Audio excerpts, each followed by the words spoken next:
Hi everyone, welcome to Snigdha TS academy. All competitive ఎగ్జామ్స్లో వచ్చేటువంటి Indian history నుంచి వచ్చి మోస్ట్ ఇంపార్టెంట్ క్వశ్చన్ ఆన్సర్స్ చూద్దాం. So friends, let's start the class. Question number 1. 1641లో Saint George కోటను నిర్మించి ఆంగ్లేయులు తమ ప్రధాన స్థావరాన్ని ఆర్మగావ్ నుంచి ఎక్కడికి మార్చారు?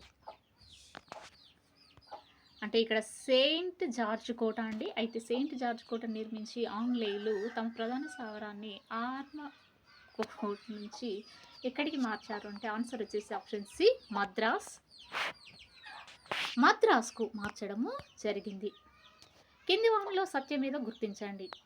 బెంగాల్ తీరము చిన్సురా, కొంకన్ తీరము వెంగుర్లా, తమిళ తీరము మహే. సో కరెక్ట్ ఆన్సర్ వచ్చేసి ఆప్షన్ ఏ అండి. 1 మరియు 2 అంటే ఇక్కడ బెంగాల్ తీరము చిన్సురా, కొంకన్ తీరము వెంగుర్లా.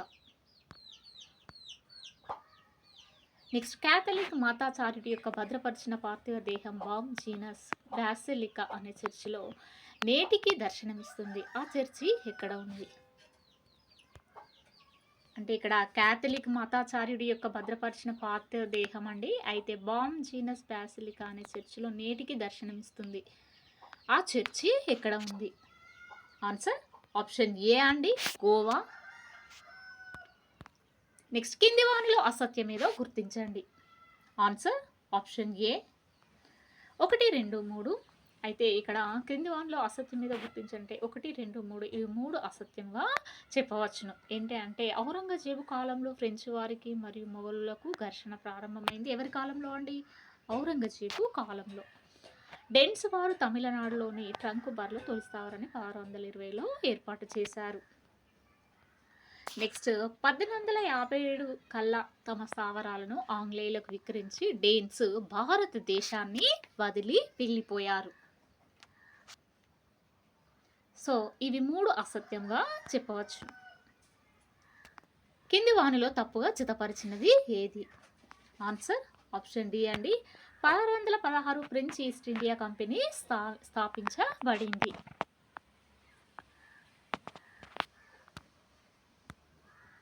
నెక్స్ట్ క్వశ్చన్, కింది వారిలో సరికాని వాక్యము ఏది? ఆన్సర్ ఆప్షన్ బి అండి, 2 మాత్రమే. ఆంగ్లేయుల మద్దతుతో ముజాఫర్ జంగ్ అధికారానికి వచ్చాడు. ఇది సరికాని వాక్యంగా చెప్పవచ్చును. నెక్స్ట్, 1756లో కలకత్తా చీకటి గది ఉదంతానికి కారణభూతమైన బెంగాల్ నవాబు ఎవరు?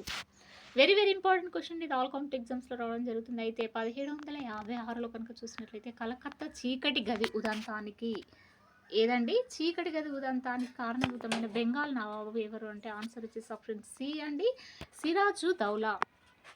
ఎవరండి? సిరాజు దౌలా. అయితే 1756లో కలకత్తా చీకటి గది ఉదంతానికి కారణభూతమైన వారు బెంగాల్ నవాబు సిరాజు దౌలా అని చెప్పవచ్చును. నెక్స్ట్, భారతదేశానికి సముద్ర మార్గం కనిపెట్టడంలో మొట్టమొదటగా విజయాన్ని సాధించిన ఐరోపా వాసులు ఎవరు? ఆన్సర్ ఆప్షన్ సి అండి, పోర్చుగీసు వారు. అయితే మన భారతదేశాన్ని కనుక సముద్ర మార్గాన్ని కనిపెట్టడంలో మొదటగా విజయాన్ని సాధించిన వారు పోర్చుగీసు వారు. వీరు ఐరోపా వాసులుగా చెప్పవచ్చును. నెక్స్ట్, కింది వానిలో అసత్యం మీద గుర్తించండి. ఆన్సర్ ఆప్షన్ బి అండి, 2 మరియు 3. అంటే Portuguese, Dutch, British, డేన్స్, French, Portuguese, Dutch, British, French, డేన్స్ ఇవి అసత్యముగా చెప్పవచ్చును. నెక్స్ట్, ప్లాసీ యుద్ధం తర్వాత ఆంగ్లేయులు బెంగాల్ పైన పూర్తి ఆధిపత్యాన్ని సంపాదించారు. అయితే ఆ యుద్ధము ఎప్పుడు జరిగింది? ఇక్కడ ఏ యుద్ధం అండి? ప్లాసీ యుద్ధము. అయితే ప్లాసీ యుద్ధం తర్వాత ఆంగ్లేయులు బెంగాల్ పైన పూర్తి ఆధిపత్యాన్ని సంపాదించారు. అయితే ఆ యుద్ధం ఎప్పుడు జరిగిందంటే 1757. 1757లో జరిగింది. కింది వాటిలో సరికాని వాక్యము ఏది? ఆన్సర్ ఆప్షన్ బి అండి, 2 సరికావు. అయితే 1954 పోర్చుగీస్ స్థావరాలు భారతదేశంలో విలీనం చేశారు. నెక్స్ట్, 1961లో ఫ్రెంచ్ స్థావరాలు భారతదేశంలో విలీనము అయ్యాయి. ఇవి 2 సరికాని వాక్యాలుగా చెప్పవచ్చును. కింది వానిని జతపరచండి. ఆన్సర్ ఆప్షన్ బి అండి. ఫస్ట్ వన్ వచ్చేసి పోర్చుగీసు. ఇది క్యాలికట్. Next Dutch. డచ్ కనుక చూసినట్లయితే ఇది ఇండోనేషియా. నెక్స్ట్ మచిలీపట్నం, ఆంగ్లేయులు, మచిలీపట్నం. నెక్స్ట్ ఫ్రెంచ్, ఇది సూరత్. ఎక్కడండి? సూరత్. సో పోర్చుగీస్ చూసినట్లయితే క్యాలికట్, డచ్, ఇండోనేషియా, ఆంగ్లేయులు, Machilipatnam, French, Surat. Next England మరియు ఫ్రాన్స్ దేశాలకు చెందిన కంపెనీల మధ్య జరిగిన యుద్ధాల్లో ఎవరు ఓటమి పాలు అయ్యారు? ఆన్సర్ ఆప్షన్ బి అండి, ఫ్రెంచ్. అయితే ఇంగ్లాండ్, ఇక్కడ 2 దేశాలండి. అయితే ఇంగ్లాండ్ దేశం మరియు ఫ్రాన్స్ దేశం, ఈ 2 దేశాలకు చెందినటువంటి కంపెనీల మధ్య జరిగిన యుద్ధాల్లో ఎవరు ఓటమి పాలయ్యారంటే ఫ్రెంచ్ దేశస్థులు ఓటమి పాలు కావడము జరిగింది. ఏ దేశాలు? ఇంగ్లాండ్ మరియు ఫ్రాన్స్. నెక్స్ట్ క్వశ్చన్, గుజరాత్ సుల్తాన్ బహదూర్ షాను హత్య చేసి డయ్యు మరియు డామన్ను స్వాధీనం చేసుకున్నది ఎవరు? ఇక్కడ ఏంటండి, డయ్యు మరియు డామన్ను స్వాధీనం చేసుకున్నది ఎవరు అని అంటే ఆన్సర్ వచ్చేసి ఆప్షన్ బి అండి, నినోడి కున్హా. ఎవరు? నినోడి కున్హా. అంటే ఈ నినోడి కున్హా ఏం చేశారంటే వీరు గుజరాత్ సుల్తాన్ బహదూర్ షాను హత్య చేసి డయ్యు మరియు డామన్ను స్వాధీనం చేసుకున్నటువంటి వారు నినోడి కున్హాగా చెప్పవచ్చును. నెక్స్ట్ క్వశ్చన్, కింది వానిలో సత్యమేదో గుర్తించండి. ఆన్సర్ ఆప్షన్ డి అండి, 1, 2, 3. అయితే క్యాలికట్ పాలకుడైన జామెరిన్ వాస్కో డ గామాను స్వాగతించాడు. నెక్స్ట్ కొచ్చిన్ పోర్చుగీస్ యొక్క తొలి ప్రధాన స్థావరము. నెక్స్ట్ పోర్చుగీస్ ఆధిపత్యం అంతం కావడానికి వారి నైతిక వ్యాపార పద్ధతులు కూడా ఒక కారణంగా భావించవచ్చును.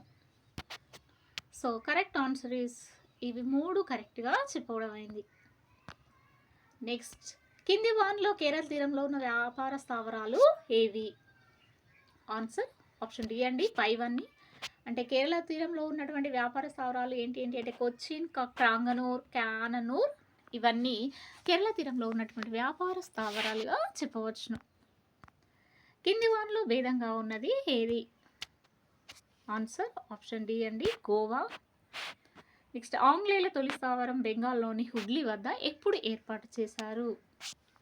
ఆన్సర్ ఆప్షన్ ఏ అండి, 1651. అంటే ఆంగ్లేయుల తొలి స్థావరం అయినటువంటి బెంగాల్లోని హుగ్లీ వద్ద ఎప్పుడు ఏర్పాటు చేశారంటే 1651లో ఏర్పాటు చేయడము జరిగింది. నెక్స్ట్, తూర్పు ఇండియా వర్తక సంఘం ఏ సంవత్సరంలో బెంగాల్పై దివానీ హక్కులను పొందింది? వెరీ ఇంపార్టెంట్ క్వశ్చన్ అంటే ఆల్ కాంపిటేటివ్ ఎగ్జామ్స్లో రావడం జరుగుతుంది. అయితే తూర్పు ఇండియా వర్తక సంఘం కనుక చూసినట్లయితే ఏ సంవత్సరంలో బెంగాల్పై దివానీ హక్కులను పొందింది అంటే ఆన్సర్ వచ్చేసి ఇక్కడ ఆప్షన్ డి అండి, 1765. ఎప్పుడండి? 1765లో కనుక చూసినట్లయితే తూర్పు ఇండియా వర్తక సంఘం బెంగాల్పై దివానీ హక్కులను పొందడం జరిగింది. నెక్స్ట్ క్వశ్చన్, 17వ శతాబ్దంలో భారతదేశంలో పొగాకు మరియు మొక్కజొన్న లాంటి పంటలను ప్రవేశపెట్టింది ఎవరు? ఏమేమి పంటలండి? పొగాకు మరియు మొక్కజొన్న పంటలను కనుక చూసినట్లయితే 17వ శతాబ్దంలో మన భారతదేశంలో ప్రవేశపెట్టిన వారు ఎవరంటే ఆన్సర్ వచ్చేసి ఆప్షన్ బి అండి, పోర్చుగీసు. వెరీ ఇంపార్టెంట్ క్వశ్చన్ అండి. అయితే పోర్చుగీసు వారు మన భారతదేశానికి సముద్ర మార్గాన్ని కనిపెట్టడమే కాకుండా 17వ శతాబ్దంలో కనుక చూసినట్లయితే పొగాకు, మొక్కజొన్న లాంటి పంటలను కూడా ప్రవేశపెట్టడము జరిగింది. సో ఫ్రెండ్స్, ఇది ఈ రోజుకు సంబంధించినటువంటి క్లాస్. మీకు నచ్చినట్లయితే లైక్ చేయండి, షేర్ చేయండి, సబ్స్క్రైబ్ చేయండి. Thank you very much.